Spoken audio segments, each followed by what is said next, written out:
All right, let's go over the tier list of God Valley. Okay, the first ones we have up are the trash cans, all right? So we have our Summers, which, dude, it wasn't impressive before the flashback, isn't impressive now. All right, next up is Gonzweet. The only redeeming factor, right, is the fact he has the Bomb fruit, was the previous user, which is like swag, super dope, like actually hella cold. Kind of weird that he uses the same flick, as Mr. Five, that like that same technique. And I mean, this dude ended up becoming a zombie by Moria. So I mean, like we had to figure he came from somewhere. Kind of weird though, the whole fight. I kind of like am so far with this status. Maybe we put him up a little higher because of his fruit, right? Maybe switch. We'll just talk about this as we go. But right now, those are those people down there. And then we also have Maffy. Maffy seemed pretty interesting because she was able to throw out a beam, right? And that was really chill. I mean, her fight against Dragon, like kind of just like taking him out in a beam. It wasn't really so much of a fight as much as it was her powering out, sending a beam right through him, and then there you go, and then just get knocked out by like being Whitebeard, right? So yeah, she's not the best. Like she, in terms of versatility, not super strong. She has a lot of like attack power, but she's just gonna get one shotted. It seems like no, she got cut by Whitebeard. That's right. Mid commander level. All right, we have Captain John. Captain John is really OP. If you think about him in general, because of his Devil Fruit, right? Kid's Devil Fruit. Kid's Devil Fruit is also OP, right? But he's one shot. He gets one shot by, Gonzui, and it's like, buddy, are you even a pirate? You know what I mean? Like, where is any of your hockey? Granted, it is a really strong fruit. It's like taking a bomb to the face, right? But it's like, is your only play here to pull treasure? Like, you can, mess with any magnetic object, anything that has a magnetic, alignment, like any metal, you can mess with and like use as a weapon, but you're just going to use it to drag treasure. Okay, cool. Then we have Silverax. Silverax, I thought, should be a little higher on this position, but because of how many heavy contenders we have, he's pretty much displaced down here, and he honestly hasn't had really any notable feats other than like Shiki, and Shiki's been a colossal disappointment. So far, but we'll get to that. Next up, we have Yonko Commander level 1. All right, we got Kaido, who Kaido, we knew that he wasn't in his prime. We knew he was a little bit lower on the totem pole, which is fine. Like, that's all good. We love Kaido either way. And the fact that he actually does, get his Devil Fruit, and you see him kind of going on a rampage with it, kind of using what little knowledge he has at his disposal to form up a technique called Dragon, which is really funny.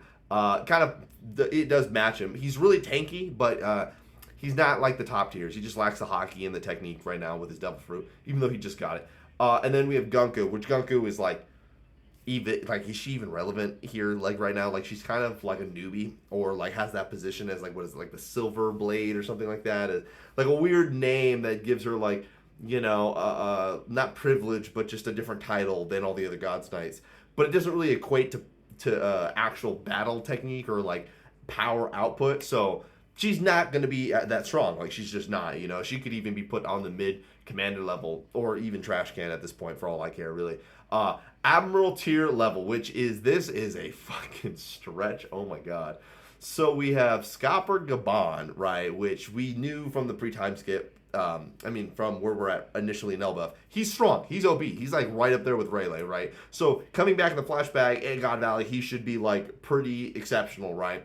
So I don't have really any quarrels with where he's at in this list. Then we have Saturn. Okay, Saturn has still been around for however hundreds of years, right? And his ability to just turn into that like demon form, right? That giant spider, it's still broken. Everything he can do at Egghead, he can still probably do here, which means cannot take damage. He can basically poison anything at his disposal. He can still use it like force technique headshot where he just one-shots anybody that's looking at him, right? Very broken. Like, you can easily take an Admiral on that level, right? Then we have Figure Lane Garling, which among the women, children, and slaves, this dude is a god tier. But when you actually put him in any kind of fight, he's probably losing. Granted, he did fight against Rox, and Rox off-screened him twice. Like, not even off-screened him. He actually, like, sliced and diced himself up really well, and that was, like, right on screen. So he kind of was a big disappointment. I'm not going to lie. Like, he might be Admiral tier just because he's a God's Knight, and he does have the,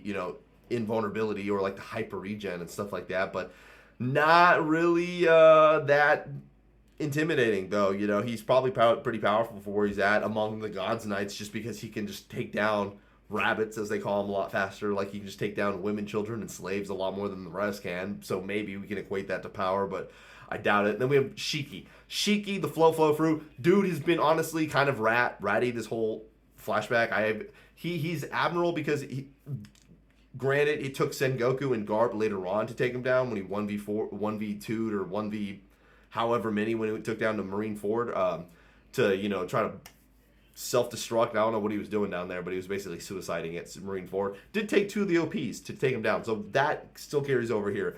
And the fact that he's been kind of the right hand of Rocks this entire time does put him in a little bit higher position just based on title. You'd have to equate here title to power, I guess, So Admiral plus level, Big Mom.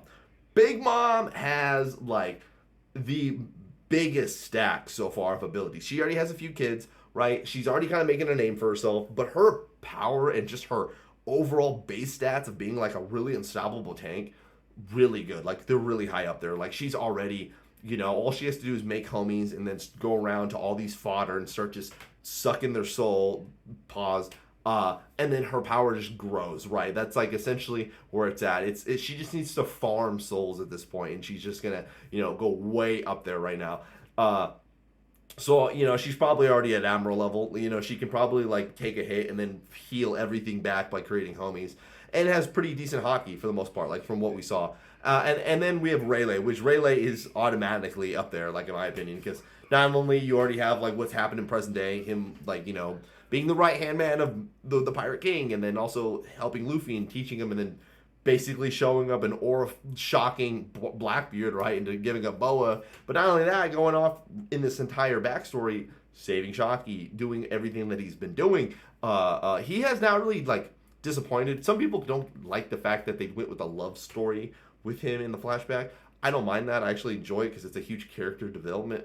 And with those two, the relationship was always kind of weird between Rayleigh and Shocky. So now we get some foundation for it and some really decent growth, which I really enjoyed. So those are the Admiral tier plus. Yonko level and above, we have Rocks for obvious reasons. Rocks is the absolute GOAT here because I don't think there is anyone stronger than Rocks. Him, I would even say is stronger than Roger and Garp individually. Okay, I feel like their hockey, his hockey could be on par. Obviously, he clashed with Harold and it wiped out. So there could be a chance that he actually equally clashes out with Roger and Garp. I'm open to that right now. But Rocks is just him with all the feats that we have, off-screening an Admiral, showing up into the garden, talking to Eam, fighting Eam, actually kind of forcing Eam to place his hand where he Domi reverses these Rocks to kind of get him out of the way because Rocks just is him, Then we have Roger. Obvious reason. Roger is the Pirate King. He's the GOAT. At this point in time, he kind of is aimless, doesn't really know where to go because of what's going on here. And that's fine. We love Roger either way, I think that it's kind of a good time to kind of set in motion and have him open up his eyes to see the world for what it is and really lock in, right? So next up we have Garp. Garp obviously has gone through a lot of scrutiny. Super strong. No matter what you guys say, Garp is the top tier in his era. Okay, no matter which way you take it, dude. Dude doesn't even have a devil fruit, right? And he's just dropping these hockey fist meteors out of the sky, right? And it's really exceptional. Him and Raj had to team up against the Domi Reversied Rocks. How can you get any higher than this? You take Garp into modern day, he's slaying any Admiral, any Yonko, it would be nuts, okay? Then we have Whitebeard. Whitebeard is that dude, right? Whitebeard in his prime, man, was clashing with everybody. And it wasn't even he was breaking a sweat. It wasn't at any point Whitebeard was on the fence. He was struggling. Whitebeard through and through took every shot and he looked cold doing it the entire time. That one shot, he just, takes on Eam. You can't get better than that. And then finally, we have Imu, all right? So Eam is top one. Obviously, top one. He's the big bad. They got to set him up. How do we defeat him? We don't know, all we know is his abilities seem busted and broken and there's really no, out for it, right? So it is what it is. It's really disappointing, but it does make Eam that much better, as a villain. So we'll see. And it really seems like his silhouette and was what he looks like. So let me know what you guys think about this power tier list. Bye.